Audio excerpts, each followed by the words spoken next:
বিয়ে করেছেন বৈষম্য বিরোধী ছাত্র আন্দোলনের অন্যতম সমন্বয়ক ও জাতীয় নাগরিক কমিটির মুখ্য সংগঠক সার্জিস আলম। তবে তিনি কোথায় বিয়ে করেছেন প্রথমে তা জানা না গেলেও তিনি বরগুনায় বিয়ে করেছেন এমন পোস্ট ছড়িয়ে পড়েছে সামাজিক যোগাযোগ মাধ্যম ফেসবুকে। এবার বিয়ে নিয়ে নিজেই মুখ খুলেছেন সার্জিস আলম। শনিবার রাতে নিজের ভেরিফাইড ফেসবুক পেজে সার্জিস আলম বিয়ে করেছেন জানিয়ে পোস্ট করেন। তিনি লিখেছেন, আলহামদুলিল্লাহ, নিশ্চয়ই আল্লাহ সর্বোত্তম পরিকল্পনাকারী। গতকাল শুক্রবার আমি বিবাহ বন্ধনে আবদ্ধ হয়েছি। দুই পরিবারের উপস্থিতিতে মসজিদে বাদ আসর ছোট পরিসরে এই বিবাহ সম্পন্ন হয়। সবার কাছে দোয়া চেয়ে সার্জিস আরো লিখেছেন, যারা বিভিন্ন মাধ্যমে আমাকে শুভেচ্ছা জানিয়েছেন, দোয়া করেছেন, আপনাদের প্রতি কৃতজ্ঞতা। পারিবারিকভাবে ছোট পরিসরে হওয়ায় কাছের অনেক শুভাকাঙ্ক্ষীকে বলতে পারিনি, সেজন্য আন্তরিকভাবে দুঃখিত। তবে সুবিধাজনক সময়ে কিছুটা বড় পরিসরে একসাথে মিলিত হওয়ার ইচ্ছা আছে, আমাদের জন্য দোয়া করবেন। এর আগে শুক্রবার সামাজিক যোগাযোগ মাধ্যম ফেসবুকের এক পোস্টে সার্জিসের বিয়ের বিষয়টি নিশ্চিত করেন যুব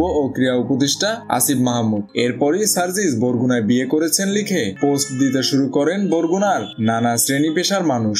সামাজিক যোগাযোগ মাধ্যমের একাধিক পোস্ট থেকে জানা যায়, বাংলাদেশ সুপ্রিম কোর্টের deputy attorney general advocate Mohammad Lutfur রহমানের বড় মেয়ে রাইতার সঙ্গে বিয়ে সম্পন্ন হয়েছে সার্জিস আলমের। রাইতা একজন কোরআনের হাফেজ। মোহাম্মদ লুৎফর রহমান ঢাকা বিশ্ববিদ্যালয়ের আইন বিভাগের প্রাক্তন ছাত্র।